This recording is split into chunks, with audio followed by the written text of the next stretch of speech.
उस दोपहर मेरे साथ ना बड़ा अजीब सा हुआ। मैंने देखा कि मेरे पीछे ना बहुत सारे कुछ काले काले से शैडो बने हैं। तो एकदम से ना मैं चिल्लाई एकदम बहुत जोर से। मुझे ऐसे ही लगा था जैसे वो मेरे ऊपर आ रहा है। सिर्फ बार बार एक बात कह रही थी कि मैं इसको अपने साथ ले जाऊंगा। नमस्ते, आपका बहुत बहुत स्वागत है। एपिसोड है साया का। कई बार कुछ कहानियों को हम लोग जब हमारे ऊपर घटती है उस समय तो हमें याद रहती है, लेकिन उसके बाद जब दोबारा रिकॉल करते हैं ना तो वो कहानियां कुछ ज्यादा ही याद आती हैं, क्योंकि उन कहानियों के अंदर जो कुछ छुपा रहता है वो हम कभी भूल नहीं पाते। हमारे स्टूडियो में इस समय गरिमा शर्मा है। बहुत बहुत स्वागत है गरिमा। गरिमा, कुछ ऐसी कहानियां होती हैं जो आपके साथ आपको छू कर निकलती हैं, फिर आपके साथ बसी रहती हैं। आपके साथ भी कुछ ऐसा हुआ था? आपने हमसे गुजारिश की थी कि हम लोग आपको अपने स्टूडियो में बुलाएं। क्या हुआ था? मेरे साथ हुआ था कि मैं हर बारी जब गर्मियों में छुट्टियां होती हैं तो मैं तब 5th क्लास में पढ़ती थी, तो मैं हर बारी मेरी नानी के घर जाती थी गर्मियों में। तो हर साल की तरह इस बार भी गई और इस बार मैं मेरे पापा के साथ गई थी। तो जब हम जा रहे थे तो रास्ते में ना एक चिता जल रही थी। अच्छा, मतलब शमशान था? हाँ, शमशान भी तो, और एक चिता भी अलग से जल रही थी। क्योंकि हमारे यहाँ ऐसा होता है कई बारी कि लोग अपने जो घर के होते हैं, कोई एक्सपायर हो जाता है तो उसको शमशान में ना जला के अपने उनके पास जगह होती है उसमें जगह दे देते हैं। हाँ। तो वो चीज कई बारी अच्छी नहीं मानी जाती कि ऐसे आत्माएं जो होती है उनको शांति नहीं मिलती, वो भटकती है। तो वही चीज हो रही थी, तो मैं उनके साथ जा रही थी। तो जब तक वो मैंने नहीं देखा था वो सारा दृश्य, तो तब तक ठीक था। लेकिन जैसे वो मैंने देखा, मेरे को ना उस टाइम थोड़ा सा लो फील हुआ, सर वगैरह में दर्द था। लेकिन मैंने पापा को बोला नहीं, मुझे ये था कि हाँ हो गया होगा। तो मैं मेरी नानी के घर, पापा ने मेरे को वहाँ पे छोड़ दिया। उसके बाद वहाँ 1-2 दिन तो मेरा ठीक हुआ। लेकिन एक दिन ऐसा हुआ कि मैं छोटी ही थी, ज़्यादा बड़ी नहीं थी। तो पहले वहाँ जो मेरी नानी के पड़ोस में जो बच्चे थे उनके साथ मैं खेली, सारी चीज़ें थी। तो जैसे दोपहर हुई, मैं घर आई, तो उस दोपहर मेरे साथ ना बड़ा अजीब सा हुआ जो और दिन नहीं होता था। जैसे मैं गैस पे आग जला रही थी तो मैंने देखा कि मेरे पीछे ना बहुत सारे कुछ काले काले से शैडो बन रहे हैं और वो मुझे पकड़ने की कोशिश कर रहे हैं। मतलब ये आपने फील किया? हाँ, मैंने फील किया। और मैंने सोचा कि वैसे ही होगा, घर में वैसे भी कोई नहीं था, मैं अकेली थी उस टाइम। तो कोई नहीं, वो थोड़ी देर हुआ। जैसे मेरी नानी आई घर में, तो मेरी नानी, वैसे मैं बता दूं कि वो पूजा पाठ करती है और वो ना थोड़ा ये जो साया वगैरह होता है उसको भी बोलते हैं ना तांत्रिक टाइप। तांत्रिक नहीं है, पूरी साधु है, लेकिन वो इस चीज को छोटी मोटी होते है तो ठीक करती हैं। तो मैंने मेरी नानी को बोला, तो नानी ने सोचा कि बच्चों के साथ खेलती है, हो गया होगा, बाहर जाती है। तो उन्होंने मुझे बोला कि हाँ ठीक है, तू ज्यादा ध्यान मत दे। लेकिन वो चीज ना सब लोग घर में आ गए, लेकिन फिर भी लगातार हो रही थी। अच्छा, आपको महसूस हो रहा था लगातार। और आप पीछे मुड़ के देख रहे थे तो आपको दिख रहा था कि दिख नहीं रहा था, बस ऐसा महसूस हो रहा था। एक साथ कई साए महसूस, बहुत सारे साए हैं, वो ऐसे हाथ से पकड़ने की कोशिश कर रहे हैं। तो उस टाइम पे मैं इतना नहीं डरती थी, थोड़ा थी बहादुर की हाँ चलो कोई नहीं। अब बहुत डरते हो? हाँ, नहीं अब नहीं। अब जब स्टार्टिंग हुआ था तब बहुत ज्यादा डर था। तो मैंने जैसे जैसे रात होती गई तो वो चीज ना खत्म हो गई। मुझे एक टाइम के बाद कुछ भी फील नहीं हुआ, क्योंकि मेरी नानी ने पूजा की हुई थी और मेरी नानी अच्छी खासी पूजा करती है, उनके पास है काली माँ की शक्ति वगैरह। तो मेरी एक रात पहले का ये उसमें सीन था कि मेरे मामा ने मेरी नानी को दिन में बोला था, एक रात पहले की बात है ये, जिस रात ये हादसा हुआ, कि मम्मी ये रात में, तब मैं अकेले सोती थी, तो उन्होंने बोला कि मम्मी मैंने तकरीबन 12 बजे या उसके बाद में इसको बहुत जोर से चीखते हुए देखा है। तो नानी ने बोला अरे छोटी बच्ची है, सपने में देखा होगा। कई बार होता है कि हम खेलते हैं, गिर जाते हैं तो एकदम अचानक से डर जाते हैं सपने में। तो नानी ने वो समझ के ऐसे इग्नोर कर दिया।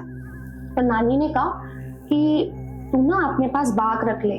आप समझते ना बाग की गांव में होता है, बच्चे डरे तो चाकू या बाग वगैरह रख लो, लोहे का कोई एक सामान। हाँ, एक सामान रख लो। तो हम छत पे गए कुछ देर के लिए लेटने के लिए। तो जैसे मैं गई वो मैंने अपना साइड में रखा हुआ था, तो मैं ऐसे बीच में लेटी हुई थी। तो सामने ना मेरे पीपल का पेड़ था बहुत बड़ा।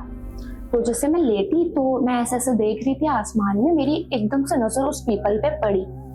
उस पीपल पे मुझे लगा एक शेर है और वो अचानक से ना मेरे अटैक कर रहा है मेरे ऊपर। तो एकदम से ना मैं चिल्लाई एकदम बहुत जोर से। मुझे ऐसे ही लगा था जैसे वो मेरे ऊपर आ रहा है।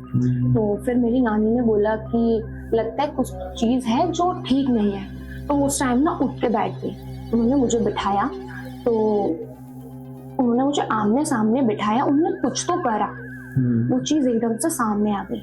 उसमें ऊपर कुछ था, साया था, वो निकला। अच्छा, तुमने वो चीज देखी? वो चीज मैंने देखी नहीं, वो चीज मेरे बोल रही थी मेरे मुंह से। अच्छा, वो चीज मेरे अंदर थी और वो बोल रही थी। लेकिन एक चीज इसमें बड़ा वो है रहस्यमय, लोगों को बड़ा अजीब लगता है कि जब आपके ऊपर ये चीजें होती हैं तो आपको पता नहीं चलता जिसके ऊपर होता है। लेकिन मुझे वो चीज पता चल रही थी। ओके। कई बारी वो भारीपन भी पता चल रहा था। हाँ। और वो कोई और बोल रहा है ये भी पता चल रहा था। ओके। और वो किसी मेल की आत्मा थी। तो मेरी नानी ने वो चीज निकाल तो ली कि कुछ तो है। उसने कई बारी अलग अलग आवाजें निकाली, कई चीजें बताई, पर वो बहुत स्ट्रॉन्ग था जो भी था। मेरी नानी ने उसको काबू करने की कोशिश की पर वो नहीं हो रहा था। अब नानी पापा को बता भी नहीं सकती थी क्योंकि मेरे पापा बड़े स्ट्रिक्ट है मेरे को लेके कि वैसे भी वो चाहते नहीं थे कि मैं जाऊं। लेकिन अब नानी थोड़ी देर के लिए उस चीज को दबा रही थी, लेकिन वो चीज नहीं चुप थी क्योंकि पूरी रात निकल गई थी उस चीज को हटाने के लिए। अच्छा, उस समय आपकी नानी थी, आप थी और मेरे मामा जी थे। और मामा जी थे। हाँ। तो मामा जी क्या आपको पकड़ के बैठे हुए थे या फिर वो वहाँ पे बस केवल प्रोटेक्शन के लिए? हाँ, मतलब ऐसे थे, लेकिन ऐसा नहीं था कि प्रॉपर मुझे पकड़ रखा है। अच्छा, हम आमने सामने बैठे थे, मेरे मामा वहीं खड़े होते क्योंकि मामा भी हैं थोड़े बहुत। ठीक है। तो नानी ने मेरी ने किसी और को बुलाया, वो जानती थी। उन्होंने भी वो चीज कंट्रोल करने की कोशिश करी 1-2 घंटे, लेकिन वो नहीं हो रही थी, बहुत पावरफुल थी। उसके बाद नानी ने पापा को फोन मिलाया, सारी चीजें उनको बताई, तो एकदम आए। तो पूरी रात मतलब उस चीज में चली गई थी। वहां पे पड़ोस में कुछ लोग थे, सब लोग मतलब इकट्ठा हो गए थे क्योंकि बहुत ही ज्यादा वो कंट्रोल से बाहर ही चली गई थी। तो उस समय जब आपको वो चीज महसूस हो रही थी तो आपकी नानी और आपके बीच में क्या बात हो रही थी? कुछ याद है आपको? वो उनके क्या सवाल थे, क्या पूछना चाह रही थी नानी? और वो जो आप जिस ताकत की बात कर रहे हो, वो क्यों, क्या कहना चाह रही थी? वो क्यों जो है आपको, आपके थ्रू क्या बात करना चाह रही थी? वो मेरे थ्रू कई बारी होती है कि जो आत्माएं होती हैं, कई बारी कुछ नेगेटिव होती है, बहुत ज्यादा तो नेगेटिव ही होती हैं। तो वो कुछ नहीं कहना चाहती थी, वो सिर्फ बार बार एक बात कह रही थी कि मैं इसको अपने साथ ले जाऊंगा, इसको नहीं छोड़ूंगा मैं। वो सिर्फ ये चीज बार बार बताने की कोशिश कर रहा था। मेरी नानी ने बार बार चीजें उगलवाई, कौन हो, कहाँ से हो, उन्होंने कुछ नहीं बताया। बस वो एक ही चीज बोल रहा था कि उसे ले जाना है, हाँ, नहीं छोड़ना है। तो रात से सुबह हो गई, कुछ भी नहीं हो रहा था। एक वहां पे साधु हैं जिन्होंने कुछ दिया था कि उसको गंगा जल में डाल के पिला देना, तो वो एक टाइम के लिए सो जाएगी, लेकिन वो चीज वापस से आएगी, नहीं कटेगी।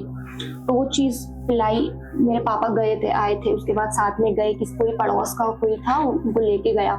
तो मैं रात में सो गई, 12 बजे के बाद ही सोई थी, 1-2 घंटे के बाद। उसके बाद मेरे फादर ने किया कि वो अपने साथ मुझे ले गए, हमारे एक बुआ जी हैं, उनके पास ले गए कि मैं इसको खुद से दिखाऊंगा, मैं यहाँ नहीं छोड़ूंगा इसको।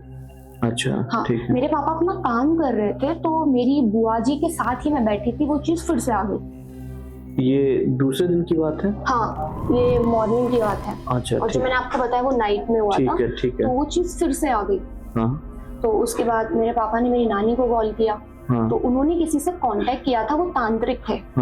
उन्होंने, वो रात को नहीं मिले थे, उन्होंने दिन में टाइम दिया था। तो मेरी नानी ने मेरे पापा को मुझे लेके वापस से बुलाया। उन्होंने बहुत कोशिश करी जानने की। 1 घंटे 1.5 घंटे के बाद वो पता चला कि वो एक मेल है, मेल की आत्मा है, और वो हमारे साइड की है। हमारे पड़ोस में कोई था जो जल के मर गया था, खुद से सुसाइड किया था, उसकी आत्मा थी। तो आपको उससे मुक्ति कैसे मिली? मतलब वो सब आपके ऊपर से, ये जो आपको रूहानी साया, ये खत्म कैसे हुआ है? उन्होंने वो टोटका वगैरह कुछ तो किया था, लेकिन उसमें उनका एक प्रोसेस था खुद का। तो जब आपसे ये रिलीज हुआ आपके ऊपर से, तो आपको कुछ आराम मिला? आपको कुछ ऐसा लगा कि मुझे कुछ हल्कापन महसूस हुआ? बहुत हुआ था, क्योंकि उस टाइम मुझे बिल्कुल ऐसा था कि उसी के हाथ में सारी मेरी पूरी बॉडी उसी के हाथ में थी, कंट्रोल में। तो एक जब वो निकली मुझे थोड़ा सा उसे रिलैक्स मिला, निकली वो चीजें। लेकिन 1-1.5 हफ्ते तक, 1 महीने तक एक ऐसा था कि आपको ये चीजें करनी है, कुछ नियम थे उनके। अगर मैं वो चीजें नहीं करती तो वो नहीं निकलती। और मैं उनको बहुत बहुत थैंक्स करना चाहूंगी, वो है नहीं अभी इस दुनिया में। उन्होंने मुझे ठीक किया, अब वो चीजें मुझे दिखती नहीं है, मुझे इतना डर भी नहीं लगता। एक बार मेरे घर पे भी हुआ था उसके बाद दोबारा ये, लेकिन उन्होंने बोला था कि वो उनके प्रोसेस का एक हिस्सा है जिसमें वो आएगा, उसके बाद वो चीजें कभी नहीं हुई। तो वो चीजें आज तक कभी नहीं हुई है और अब मुझे डर भी नहीं लगता, कोई सपने भी नहीं आते बेकार, सब कुछ नॉर्मल हो गया है। कुल मिला के ये एक ऐसी घटना है जो आपको थोड़ा झकझोरती भी है, डराती भी है, परेशान। मैं वो आपके चेहरे पे जो भाव थे वो मैं पढ़ सकता हूँ। वो भाव जो है जिस तरीके के आ रहे थे उससे मुझे समझ में आ रहा है कि मतलब आज भी वो घटना जब आप याद कर रही थी तो आपके अंदर वो सिहरन थी। हाँ, क्योंकि उस टाइम मेरा उम्र बहुत कम था और मुझे नहीं, मेरे परिवार वालों को भी लगा था कि वो शायद मेरे लिए आखिरी रात ना बन जाए, क्योंकि उस टाइम वो बहुत बड़ी चीज हो गई थी। 9 साल के बच्चे के लिए वो चीज बहुत बड़ी हो जाती है। और जब उसको पता हो कि उसके ऊपर कोई साया है और उसको पूरी चीजें पता चल रही है। आपको पूरी चीजें पता थी। आपको आज भी वो चीजें याद हैं और आपने वो चीजें हमारे न्यूज़ पे तमाम दर्शकों के साथ शेयर की। देखिए, हम ये नहीं कहते कि कोई मतलब इस तरीके की चीजों को हम वो नहीं करते हैं, प्रमोट नहीं कर रहे हैं, लेकिन अगर आप पॉजिटिव एनर्जी को मानते हैं तो निगेटिव एनर्जी भी आपके साथ में होती है। और कई बार कुछ ऐसी कहानियां, रियल कहानियां, सच्ची कहानियां जो हम लोगों के आसपास कुछ लोगों पे गुजरती हैं वो आप तक पेश करते हैं। अगर आपके पास भी कोई कहानी है तो आप इस नंबर पे संपर्क कर सकते हैं, हम आपको अपने स्टूडियो में आमंत्रित करेंगे। बहुत बहुत शुक्रिया आपका गरिमा, थैंक यू सो मच अपनी बात बेबाकी से रखने के लिए, बहुत शुक्रिया।